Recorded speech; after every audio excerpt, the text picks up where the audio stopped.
Welcome to Suman TV. ఈరోజు మనం తంబళ్లపల్లి నియోజకవర్గం తంబళ్లపల్లి మండలం కోటకొండ అనేటువంటి గ్రామంలో ఉన్నాం.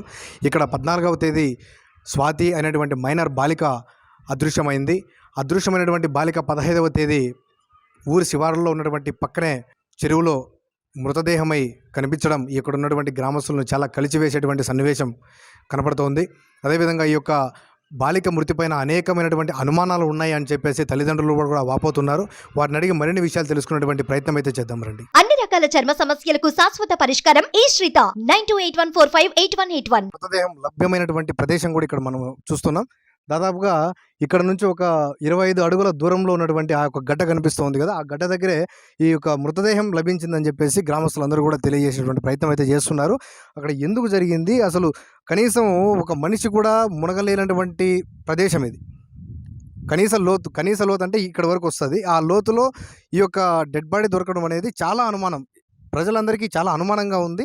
ఇక్కడ సంఘటన స్థలానికి ఇక్కడ వచ్చి ఆ డెడ్ బాడీని తీసినటువంటి వ్యక్తులు కూడా ఇక్కడ మనతో ఉన్నారు. వారిని అడిగి మరిన్ని విషయాలు తెలుసుకునేటువంటి ప్రయత్నం అయితే చేద్దాం. సార్, అమ్మాయి చెప్పులు కూడా స్ట్రైట్గా లేవు, ఉల్టాగా ఇట్లా పడినాయి సార్.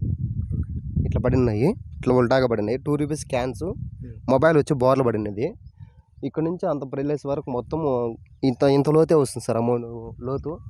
ఆ బాడీ వచ్చి అక్కడ కనిపించే ప్లేస్లో బాడీ అక్కడ ఉంది సార్. అక్కడ వెళ్ళిన తర్వాత కూడా చూసాం లోతు. ఇక్కడంతా లోతే లేదు సార్, అక్కడ కొంచెం లోతే లేదు సార్, బాడీ పైనే ఉంది. ఇక్కడ ఎక్కువ వచ్చి బురద ఉంది, మోకాళ్ళకు చేతులకు మాత్రమే బురద ఎక్కువగా ఉంది సార్. బాడీ మాత్రం లోపలికి కూడా లోపలికి పోయినా సార్, ఇక్కడ మీద ఉంది సార్. సో మీరు మామూలుగా పల్లెల్లో ఉంటారు కదా, మీరు చూస్తుంటారు ఇక్కడ మామూలుగా బావిల్లో పడిపోయిన వాళ్ళు కానీ చెరువుల్లో పడిపోయిన వాళ్ళు కానీ వాళ్ళు ఏమంటే దాదాపుగా 3 రోజుల నుంచి 4 రోజుల తర్వాత వాళ్ళు ఆ బాడీ అనేది తేలడం జరుగుతూ ఉంటుంది. ఇక్కడ జరిగినటువంటి సంఘటన చాలా తక్కువ డ్యూరేషన్లో, అంటే కనీసం ఒకే ఒక రోజులో ఆ బాడీ అనేది మీకు లభ్యమైంది. ఓకే సార్, ఇది ఇక్కడైతే చిన్నపిల్లల కానించి పెద్దవాళ్ళు గొర్రెలు మొత్తం ఇక్కడే ఉంటాయి. ఇక్కడ వాలీబాల్ ఆడుతూనే ఉంటాం. ఇక్కడంతా చిన్నపిల్లలు అంతా ఉంటాం సార్. ఇక్కడైతే మాకు అనుమాన స్థానం లేదు. ఆ అమ్మాయిని అయితే అక్కడి నుంచి వేసి అక్కడికి వచ్చినట్టుగా మాకు అనుమానం ఎక్కువ తట్టుతాం సార్. ఓకే, అంటే ఊరు దగ్గర నుంచి కాకుండా దాదాపు అక్కడ నుంచి అడవి ప్రాంతంలో నుంచి తీసుకొని వచ్చి ఇక్కడ వేసారంటున్నారు మీరు? డౌట్ వస్తాను సార్ మాకు గ్రామస్తులందరికీ. 24 అవర్స్ ఇక్కడే ఉంటాం, పిల్లలు అంతా వాలీబాల్ అంతా ఆడుతూనే ఉంటాము. ప్రూఫ్స్ వచ్చి ఇక్కడ వచ్చి వేసారు. అమ్మాయి బాడీ వచ్చి అక్కడి నుండి వచ్చి అక్కడ వస్తుంది. తూర్పు నుంచి పడమలకు గాలి దోస్తాం సార్. బాడీ వచ్చి ఇక్కడికే రావాలి కానీ అంత గడ్డకు పోతుందని చెప్పి మాకు ఎక్కువ డౌట్ వస్తుంది సార్. మనం ఎక్కువ ఎంతో అల్లారు ముద్దుగా పెంచుకున్నటువంటి స్వాతి ఇక లేదు అని తెలిసి కన్నీరు మున్నీరు అవుతున్నటువంటి వారి తల్లిదండ్రులు కూడా మనతో ఉన్నారు. వారి తండ్రిని అడిగి మరిన్ని విషయాలు తెలుసుకునేటువంటి ప్రయత్నం చేద్దాం. చెప్పండి, స్వాతి ఎప్పుడు కనపడకుండా పోయింది, తర్వాత మీకు ఏ విధంగా ఇన్ఫర్మేషన్ వచ్చింది? 14వ తేదీ నైట్ కనపడకుండా పోయింది సార్. మళ్ళీ మేము పల్లెలకల్లా ఉండి నేను ఇంటికి వస్తే బిడ్డ కనపడలేదని తలాడినాం సార్. మాకు కనపడలేదు. స్టేషన్ కాడికి పోయి సార్ని అడిగితే లొకేషన్ పెట్టి మీ చెరులో ఇట్లా చూపిస్తానంటే పోయి తలాడినాం సార్. తలాడితే మేము అక్కడ చూసుకుంటే మాకు కనపడలేదు సార్. మళ్ళీ వేరే పిల్లోడు లేట్రిన్ బాత్రూమ్ వచ్చి ఆ పిల్లోడు ఎత్తినాడు సార్ ఆ సెల్లు ద్వారాతో చూస్తే అక్కడ చెప్పులు ఉన్నాయి సార్. ఒక చెప్పు ఇట్లా ఒక చెప్పు ఇట్లా తిరగబడినాయి సార్. చక్కగా మామూలుగా ఎవరిన పోతే 2 ఇట్లా పోతూ ఉంటాయి సార్. ఒక్క చెప్పు ఆ చెప్పు సార్. కానీ అనుమానం వచ్చి చూస్తే నా బిడ్డ నెలలో శవమైతే సార్. నాకు 2 బిడ్డలు సార్, 3 బిడ్డలు సార్.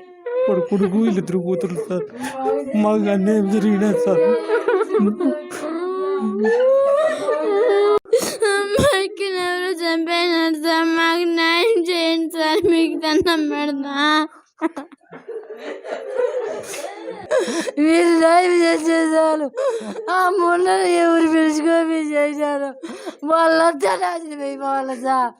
నా పెద్ద చెడిచిన వాళ్ళు బాగుపడకూడదు, వాళ్ళు చచ్చిపోవాలి సార్. దాన్ని చెప్పి చంపేయండి సార్. మీకు కాలు పెట్టుకుంటారు. మీరు అలా చేయకూడదమ్మా. అవునవును, నా బిడ్డ చంపేయండి సార్. అట్లా చచ్చిపోవాలి సార్. మేము బాగా తక్కున్నాము సార్. మా బిడ్డ బాగా తక్కున్నాము సార్. మా కడుపు కోత పెట్టారు. మా బిడ్డ మేము కొంచెం చక్కెర పాడదా అందుకదా మాకు మంచిది సార్. మీరు మీ పేరు ఏం పేరన్నా? చంద్రశేఖర్. పాప మీకేమవుతారు? కూతురు, బాబాయ్. ఆ పాపకి మీరు బాబాయ్ అవుతారు. సరే చెప్పండి, ఇప్పుడు జరిగింది కదా, ఈ సంఘటన జరిగింది కదా, ఇప్పుడు మీకు ఏ విధంగా అనుమానం ఏదైనా ఉందా, లేదంటే ఒంటిపైన గాయాలు గమనించారు మీరు? దీనిపైన ఏదైనా మీకు అనుమానం ఏదైనా ఉందా? అనుమానం అంటే ఇప్పుడు అమ్మాయి అయితే పోయి చనిపోవడం అయితే జరిగిండేదు. సో ఎవరో ఏదో కావాలని పిలుచుకొని పోయి ఆ అమ్మాయిని ఇట్లా బలవంతకరంగా ఏమైనా చేసి వాళ్ళందుకు వాళ్ళు తీసుకువెళ్ళి బావిలో అలా వేసి ఇట్లా క్రియేట్ చేశారని చెప్పి అనుమానంగా ఉంది. అదేవిధంగానే 10 days క్రితం ఒక అమ్మాయి నైట్ ఎక్కడో బయట పోవాలని పిలుచుకొని పోయి మళ్ళీ పొద్దున్నే ఆమె పిలుచుకొని రావడం జరిగింది ఇక్కడికి.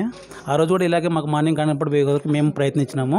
తర్వాత ఆ అమ్మాయి పక్కింటి అమ్మాయి దగ్గర నుంచి రావడం జరిగింది. అప్పుడు ఆ అమ్మాయి ఎంక్వైరీ అడిగితే ఆ అమ్మాయి ఏం చెప్పారంటే ఇంకా ఆమె ఏదో బయట పోవాలని చెప్పి పిలుచుకొని పోయారు బాత్రూమ్ అలా ఉన్నాయి. యాక్చువల్లీ మీకు తెలిసింది ఏముంది, పల్లెలు ఏమంటే మనము మోడర్న్ టైలర్స్ అలాంటివి ఏం యూజ్ చేసేలేదు. వాళ్ళు అట్లా బహిర్భూమిగా బయట వెళ్ళడం జరిగింది.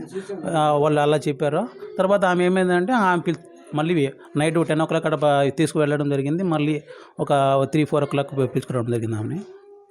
సో దాన్ని బట్టి ఏమైందంటే అలా ఆమె మీద మేబీ ఏమన్నా నిన్న నైట్ కూడా ఆమె అలా విధంగా తీసుకుని వెళ్ళి సంథింగ్ ఏదన్నా ఇలా ఏమైనా జరిగిందేమో అని అనుమానంగా ఉంది. సేమ్ అదే మేము కూడా ఆల్రెడీ ఎస్ఐ గారికి FIRలో ఫైల్ చేయమని చెప్పాము.